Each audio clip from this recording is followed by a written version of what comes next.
Attention gamers. Today we are talking about Tyler1, the balding malding alpha male who sometimes tackles household appliances for fun, the true living embodiment of a League of Legends player. And I feel that's the only intro he needs, because if I go any deeper it'll just end in us reading his girlfriend's tweets about asking him to stick things up her butthole and other random crap about playing with her backside. What's he want on the backside? Instead I want to talk about this 6'5" midget's pocket pick that he's been rocking since back in the day when his juggling jag-off was banned, and now years later I find him playing her up north as well. And this pick is the smartest decision he's made since abandoning the endless pit of piss that comes with being an ADC main, because she has all the benefits of your standard marks non-sexist noun, but with the burst of an assassin and the global mobility of an Uber Eats driver who desperately doesn't want to go back to the Tuesday night strippy shifts. You either bully a melee top laner early, or lose lane and flee that lost land traveling the world, or as T1 would say, I guess we just become a Quinn one trick and just play, since my jungle will never come top, play like a jungle. And the OGs in here know that I too like to get Quintimate on the Rift from time to time, so it is reassuring to see that I am not the only one who maxes Q on Quinn, despite there seemingly being an LS factory somewhere just queefing out robotic know-it-alls who come to my comments prophesizing of why a W max is the only possible way to play this game. So are you really going to disagree with both T1 who looks like this, and me who looks like this? Why don't we just ask this bipolar tabby if she thinks I needed any more attack speed here? So today I will show you the runes, the build, and try out the latest T1 Quinn strat myself to illustrate why the OP-ness of the situation is so large it won't even feel like you're playing the same game anymore. It may even start to look like a weird Minecrafted version of League, and then before you know it you are playing freaking Raid Shadow Legends using your army of Babe +1 mid-evolution lizards against the Godzilla of all Leonas as the boss. But then you snap out of it because there are always toxic Tommies in the comment sections bashing the game, and if you didn't blindly agree with them it would go against your conforming is cool tattoo that you unironically only got because your friends were all getting one too. On the other hand, the game is free, so you won't lose anything by trying it out more yourself, and it does seem to make you feel special every day you log in with a new reward, unlike League where the only thing you're given is autofilled supports who have a please send me back to fountain fetish. So sometimes it's just more relaxing to dive balls deep into a challenging campaign and beat up on some upright goats while you are plopping smellies, all possible because you can play this game on mobile or PC. And considering millions of others are playing the game, wouldn't it technically be conforming, aka cool, to play it yourself? Not to mention this jazz gets more updates than a damn Tesla, featuring stuff like the Doom Tower with hundreds of floors, challenge rooms, bosses, tattoo removals, new champions, and tons of tournaments with some special V-Day events all month. Here's the deal: if you use my link in the description or scan this dope QR code to try it, I will also sugar daddy your account with the RAV reward bundle, including monies, gems, energy, boss keys, champ shards, a thick one-day boosty boy, and a dope champ the shaman, so you'll be jamming through the entire early game. Give your heart what it most desires. Raid Shadow Legends. Now I believe this is the point in the video where I address the timestamp Tommies in the comments by accusing them of being taken off the tit milk too late in life, which is why they seek gratification from posting stupid shit online. But instead I will just thank the rest of you for being homies, and let's get into the game.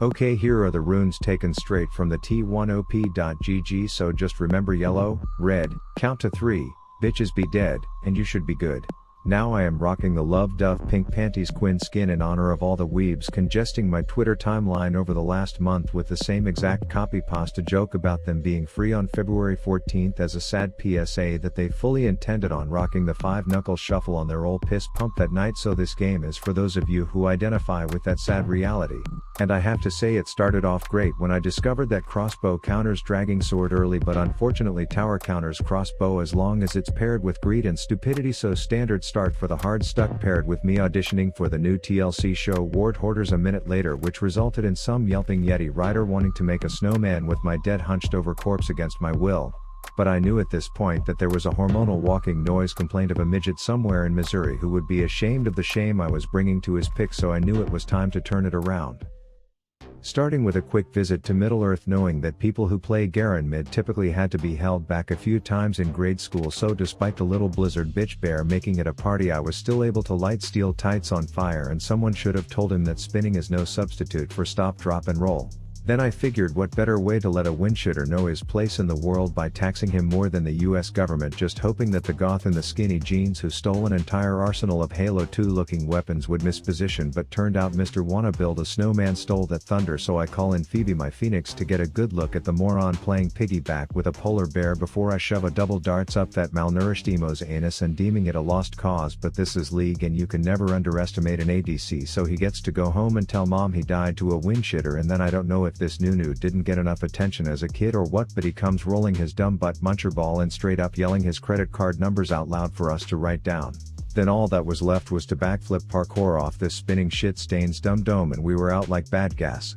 So I stop at home to let the dogs out and pick up a cute new quiver, only to notice the douche canoe from Demacia more naive and pushed up than every 14-year-old's tits on TikTok, so I have the love dove shuttle me in for the swoop to boop Garen snoot combo, and no amount of Titan twirling out of the shrubs was going to help the situation.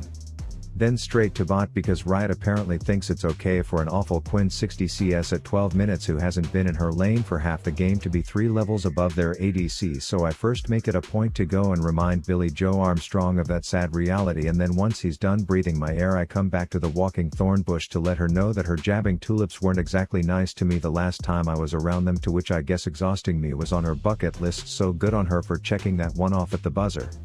Oh, and you probably thought I would go back top at this point, but the guy up there just moans like he's creaming himself right before he dies, and then whack-a-moles my ass to death before he's done getting his big O. So I am back at bot, which is the Rift Bank where you make withdrawals, and the first teller I get smells like a turnip, so I take out my 220 from her, and then the second teller asks how much and I say 69 more please, he XD, and he reluctantly obliges.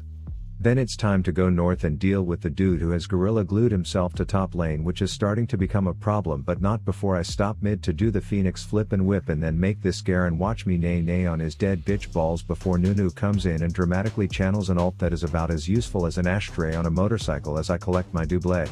But a little birdie, not the one dragging me around by my neck fat, told me that a fat fluffer nugget challenged us to a snowball fight in the forest, so you already know I'm down, but a quick scanner reveals this play date was actually a trap and there is no baiting Rap, who is quite the masturbator, so I play the fight safer than a seatbelt, knowing that this spin shitter can put me in the grave with one sword dunk thanks to Riot being fucking Riot, and then I bail out and refuse to look back so I don't have to lie to a detective when he asks what I saw the night Pantheon disappeared. Anyways, we are rounding the 20-minute mark, which in my ELO means the game mode is about to change to ARAM as the ADCs both drop their ults first, knowing they won't be alive to use them if they wait any longer, and Lunar Lisa proves that exact point, which turns everyone into a tough guy who wants to tussle. But I have other plans, aka that Plant Karen is still encouraging her Venus fly traps to be violent around guests, and I won't stand for that nonsense anymore, so the important thing to note about this play is that I accomplished my objective and we can leave it at that. Back to babysitting the wind shitter mid because that fuzzfuck has purple glowing hands and a sus grin on his face, so I am like, okay man, what are you hiding in your pockets, to which he stops and pulls out the largest Godzilla crab I have ever seen, not to distract from the fact that Garen's brain has fully disconnected, and long story short, this little scuttle smuggle charade ended up landing 3 of them locked up, screen color privileges revoked, all serving 45-second sentences in the fountain. Then I go bot because the lead singer of Green Day is all alone, so I figured it would be a good time to ask if I can borrow some hair gel, but he insists on throwing his dead sister ball at me, causing me to resort to standing still and right clicking, the tried and true formula for any top laner to defeat an ADC. And I guess my behavior has prompted none other than the dude whose head just sounds like a deflating basketball when you get too close to it to accuse me of having a syndrome, and since I can dish it but I can't take it, I argue that I am not afflicted, and then I promptly run over to Barbara the Rose Bush and slap her ass until Rift Alexa validates my self-worth, but he is saying it's because I am letting top die, and I do have to agree that I was neglecting Moaning Matthew, who was quite the top lane homebody all game, but I really wanted to tell this windshitter that he's about as useful to me as a tampon, so he might as well shut up and plug himself up there to serve some purpose, but I held it in. And speaking of Moaning Matthew, I guess my negligence has spawned quite the anger management dropout, with his rage completely maxed out as Pantheon shows how effective his shield is when aimed in the opposite direction of danger, but when Lord Sword Drag finally ejaculates himself to death, I deem it a good time to do a few errands, so I summon the Love Dove and ask to be taken to the nearest mascara distributor, and it mistakenly takes me to Ophelio, so I promptly collect what I can off of his dumb dead face, and then the next item on the list is to deface a statue in Demacia, but the GPS errors out saying, "Sorry, I didn't quite get that. Did you mean the dickhead from Demacia? So I say ugh, sure, and it takes me straight to Garen. Then the last item was for me to take some step toward mending my relationship with windshitters, and I don't know how much wine I shoved up my emotional vagina when I wrote that item, but I figured might as well see if I can convince the yelping Yeti rider to help us build a snowman together as a bonding exercise, but of course the arrogant airbender is late to our play date, so I quickly finish before he can steal any of my credit. Wait, did you guys hear that one about the ADC who put up a good fight against the Fed top laner? Yeah, neither did I. It must have been in the same book as the story where this Garen wasn't a brain-dead bonobo ape and MF didn't waste her ult in every single fight. But a minute later I felt like I had front row seats to the puppy bowl or some shit watching these two little cuties go at it, but then I had to clean it up and get ready for the big kids to play because there was a tunneling trendy vigorously vandalizing our property, and I guess I may have a bit of Quinn syndrome because I chose to mount up and run all the way back to base instead of recalling, but it worked out when I cut off the shitter's escape route. To which I guess the consensus is that I am indeed afflicted in the worst way, despite me not sharing in the belief that a 3-kill split pushing piece of shit is my sole responsibility at the 30-minute mark. Anyways, I end up riding straight into an intimate moment in River for their team, so I leave to give them some privacy only to bump into the twirling titan of terror, so I let him get dizzy before I dumpster his dumb ass. Then Gothic Gosu and his winter Build-A-Bear want the bird with the heart, but they get the stun from the Sparta, so I do some acrobatics on the side before stepping out to avoid the quake aftermath of one too many bowls of frosted Cheerios before coming back in to put the fun in funeral. Aphelios goes on to get the anal autograph he came for, and then it looks like the split-pushing pussy decides to grace us with his presence for once, but I know not to be in the area when he is orgasming, so I run behind the rock, call Phoebe to make me feel better, and then you can hear the riff start singing She'll Be Coming Around the Mountain when she comes, and I am she, and Zyra is dead. And I am ashamed to admit that all we had to show for a 32-minute ace was a tier 2 turret and some dragon dick breath, but at least this thick Jimmy was on the other team, always around to make me feel better with a sack of cash.